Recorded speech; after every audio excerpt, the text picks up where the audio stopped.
시편 66편 1절에서 7절 말씀을 통하여 우리의 기대와 하나님의 기대를 다시 한번 비교하고 믿음으로 오직 하나님만을 바라는 오늘 믿음의 사람으로 주님 앞에 서기를 원합니다. 하나님이 우리에게 기대하시는 것은 다른 것이 아니라 하나님이 창조하신 그 놀라운 역사들을 우리가 발견하고 하나님 알아가는 것입니다. 하나님을 만나는 것입니다. 그리고 하나님께 찬양을 하는 것입니다. 우리의 본연의 목적이 하나님 행하시는 일을 우리가 인정해드리고 기뻐하고 박수치는 겁니다. 근데 우리는 하나님을 오해해서 내가 하나님을 위해서 뭔가 수고해야 하나님이 나를 기뻐할 것이다 라고 생각하고 하나님을 떠날 때가 많습니다. 하나님이 우리를 향한 어떠한 기대를 갖고 있는가를 오해하기 때문입니다. 지금도 하나님 우리에게 기대하시는 바, 원래 우리를 창조하신 목적이 무엇일까? 하나님 우리를 창조하신 목적은 우리가 하나님의 형상과 모양을 따라 지음받은 아주 특별한 피조물인 것입니다. 여러분, 화가가 그림을 그릴 때 활용 정점이거든요. 용을 다 그리고 마지막에 눈동자를 딱 붙여야지 생명력이 나타나잖아요. 살아있는 것 같고. 근데 우리가 그런 존재입니다.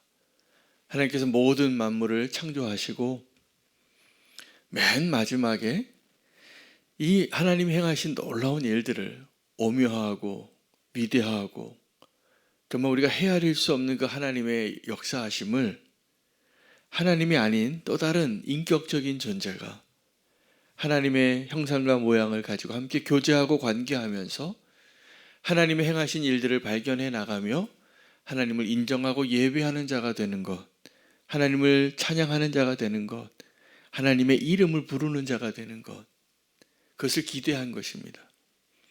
여러분, 아담의 원래 역할이 뭐였죠? 하나님이 창조하신 그 피조 세계에서 이름 붙이는 자예요. 이름을 만드는 자예요. 그래서 아담이 부릅니다. 이게 해라고, 이게 산이라고, 이게 바다라고, 이게 강아지고, 이게 송아지고, 이게 호랑이고. 근데 하나님 정말 아담이 불러주고 아담이 이름을 불러주길 원하는 그 마지막 이름이 하나님입니다. 하나님을 찾는 거죠. 술래잡기 하는 것 같고 보물찾기 하는 것 같습니다. 여러분, 소풍 가면 하이라이트가 뭐죠? 같이 김밥 먹는 게 아니라 마지막에 보물찾기 하는 겁니다. 근데 보물찾기 하는 것을 우리 다 어린 시절에 한번 그 흥분되고 보물을 어떻게 찾을까, 뭘 몇 개나 찾을까, 그 기대함으로 소풍을 갔을 텐데, 운동회를 가고.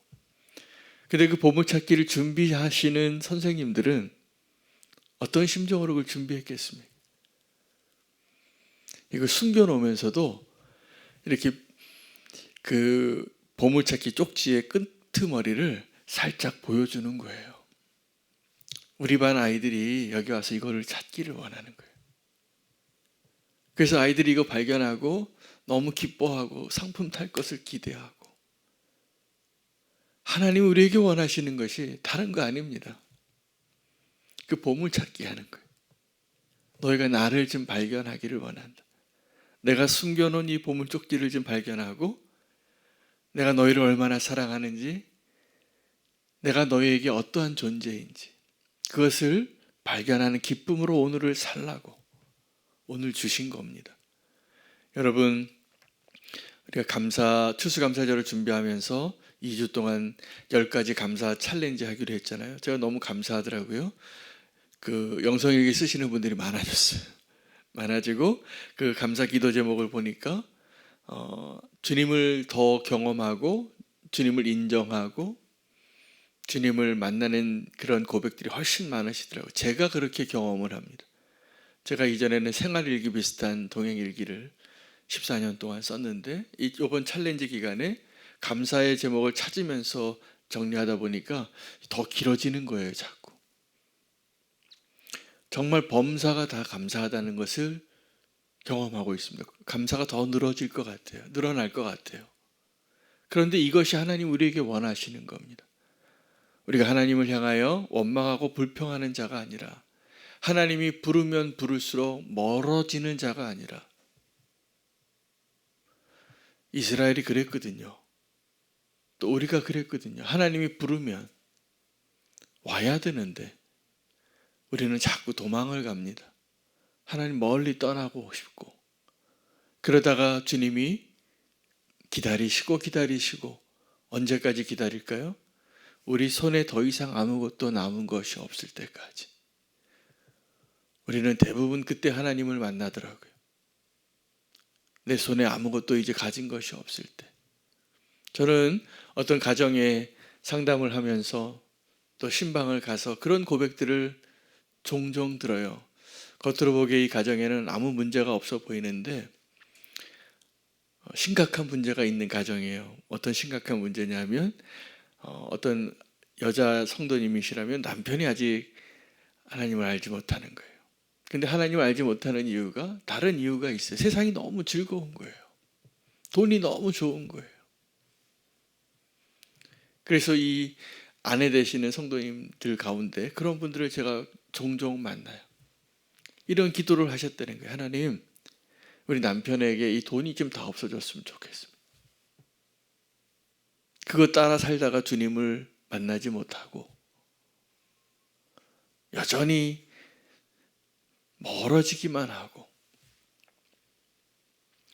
여러분, 우리가 좋아하는 것, 우리가 기대하는 것, 이 땅에서 풍요롭고 안전하고 안락하고 이거 참 너무 좋죠. 그거 싫어하는 사람 하나도 없습니다. 그런데요, 우리는 그것보다 더 좋은 것을 기대하며 살아야 합니다. 그래서 이 땅에서 우리의 현재의 고난은 우리가 맞이해야 될 그 미래의 영광스러움과 비교할 수 없다는 것을 아는 자로 사는 거예요. 그 천국은 보물찾기입니다. 그 보물을 발견하고 자기의 전 재산을 팔아서 그 보물이 숨겨져 있는 밭을 사는 거예요. 여러분, 이게 믿음이에요. 이게 믿음으로 천국을 소유하는 길이에요. 여러분, 이 땅에서 아무리 좋은 것, 아무리 소중한 것 많이 있어도요, 하나님이 우리에게 주시고자 하는, 우리에게 기대하시는 그 구원과 천국의 소망과 그 영원한 생명과 비교할 수 없는 겁니다. 근데 하나님 입장에서는 그 세상을 쫓아 살아갔던 남편을 위해서 기도하던 어떤 아내 성도님의 마음과 똑같아요. 진짜를 주고 싶은 거예요. 정말 영원한 것. 여러분에게 그 믿음이 없으면 하나님의 기대와 하나님의 진정한 은혜를 우리는 오늘 누리지 못합니다. 오늘 시편 말씀에 하나님을 향하여 즐거운 소리로 하나님을 부르라라는 거예요. 여러분, 하나님이 정말 기쁘십니까? 즐거우십니까? 의지가 되십니까? 우리가 정말 하나님을 의지하고 산다면 하나님 우리에게 주시고자 하는 그 기대가 무엇인지를 더 누리게 될 것입니다. 하나님 우리에게 기대하시는 것은 다른 것이 아니라 우리를 구원하시는 거예요. 우리의 구원이 먼저예요. 근데 우리는 내가 구원받는 것보다 내가 내 소중한 내 생명을 잃으면서까지 뭘 원하냐면 죄를 원하고 살았던 거예요. 그 호기심을 원하고 살고 내 갈망을 위하여 살고 그 일탈을 하기를 원하고 하나님 아버지 자꾸 떠나고 싶어요. 부르면 부를수록 떠나고 싶은 자. 하나님께로 돌아오시기 바랍니다. 이 하나님의 기대입니다. 하나님은 저와 여러분이 정말 하나님의 이름을 부르기를 기다리고 계십니다. 제가 오늘 먼저 와서 기도하다가 하나님께 마음을 구하고 주님과 이렇게 대화하는 시간을 또 가졌습니다. 하나님이 저에게 제가 기도 제목이 몇 가지가 있고 하나님께 이렇게 기도하면서 주님 이거 응답해 주세요. 이 문제 해결해 주세요. 아주 작은 것에서부터 아주 중요한 것까지 이렇게 나열해 나가다가 공통적으로 하나님이 저에게 원하시는 게 무엇인가를 깨달았어요. 믿음으로 기다리라 이더라고요. 지금 내가 간절히 원하는 기도의 제목들, 하나님을 향한 그 기대는 내가 믿음으로 기다리는 자가 될 때 하나님께 정말 우리에게 주시고자 하는 진정한 기쁨과 평안과 천국의 소망을 누리게 하실 거라 믿습니다. 하나님이 우리를 기대하시는 것이 무엇인지를 알게 되면 우리가 정말 하나님을 기대하는 자로 살게 될 것입니다.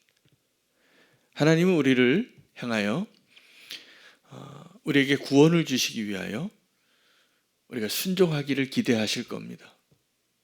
순종은 어려운 게 아니에요.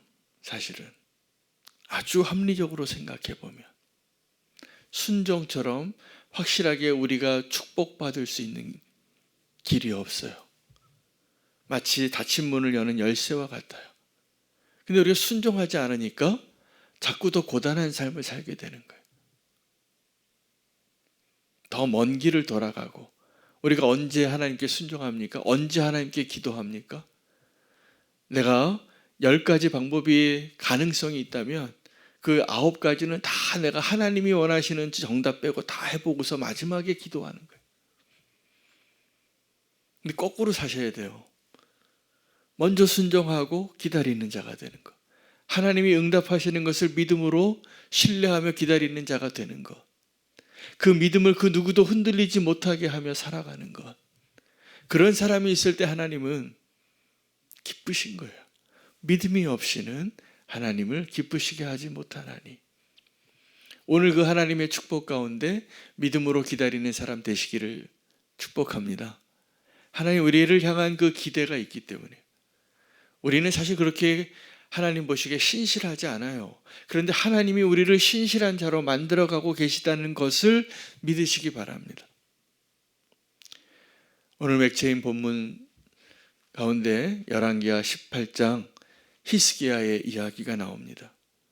사네립이 북이스라엘은 이미 멸망시키고 사마리아 성을 다 함락시키고 이방인 거기 살게 하고 다 흩어지게 하고 이제 유다까지 함락시키려고 다 포위하죠. 그리고 랍사게를 보내고 위협하는 거예요. 그때 그 위협할 때 그 랍사게도 그 산헤립이라는 그 아수르 왕도 이해가 안 되는 게 있어요. 너희가 애굽을 의지하지 마라. 그것은 썩은 갈대 지팡이와 같이 그것을 의지하고 잡는 사람 자기 손이 찔리게 되리라. 여러분 우리는 애굽 의지할 때도 많아요. 그래서 남유다도 결국 마지막에 바벨론이 아니라 애굽 의지하다가 하나님의 그 연단의 길로 들어가는 겁니다. 70년 동안. 애굽 의지하지 마시기 바랍니다. 세상이 나를 지켜줄 것 같지요? 아니요. 세상이 나를 이용할 겁니다. 유혹하고 도리어 먼 길을 돌아가게 할 겁니다. 근데 이 사네립이 보기에 애굽도 의지하지 말라 그러고 히스기야가 하나님 의지하라고 하더냐? 그런데 봐라. 저 북이스라엘 다 내가 멸망시켰고 이 아수르 왕에 멸망당하지 않은 나라가 어디 있느냐? 너희는 봐도 바람 앞에 있는 촛불과 같다. 여러분 근데 히스기야 왕이 끝까지 하나님을 의지합니다. 의뢰합니다. 히스기야 왕을 한마디로 그 인생을 요약해 마지막에 안타까운 마지막을 겪지만 이 히스기야 왕을 평가한 역사는 하나님을 그처럼 의지한 왕이 없더라 이렇게 한 줄로 요약이 돼요. 이게 믿음입니다. 우리의 삶에 어떤 문제가 있고 어떤 유혹이 있을지라도 흔들림 없이 여호와를 의지하는 자가 되는 것, 이게 하나님 우리를 향한 기대예요. 믿음으로 사는 것, 믿음이 있어야 순종이 가능한 거예요. 믿으시기 바랍니다. 하나님을 의심하지 마시기 바랍니다. 우리가 의심해도 도마와 같이 예수님은 그 손에 난 못자국을 보여주시면서까지 우리를 인도해 주시겠지만 그의 믿음을 확정 지으시면서도 예수님이 아쉬워서 한마디 더 하시잖아요. 너는 본고로 믿느냐? 보지 않고 믿는 자가 훨씬 더 복되도다. 오늘 주님께서 우리의 믿음을 회복시켜 주시고 우리의 믿음이 다시 회복되어서 주님만을 의뢰하는 히스기야와 같은 자가 될 수 있도록 인도해 주실 거라 믿습니다. 그리고 그 믿음을 위해서 주님은 오늘도 우리가 주님을 찬양할 이유, 감사할 이유를 허락해 주실 거라 믿습니다. 그 하나님이 숨겨놓은 보물찾기 쪽지를 발견하신 하루 되시기를 축복합니다. 주님이 우리의 기쁨이 되십니다. 오늘 말씀 붙잡고 함께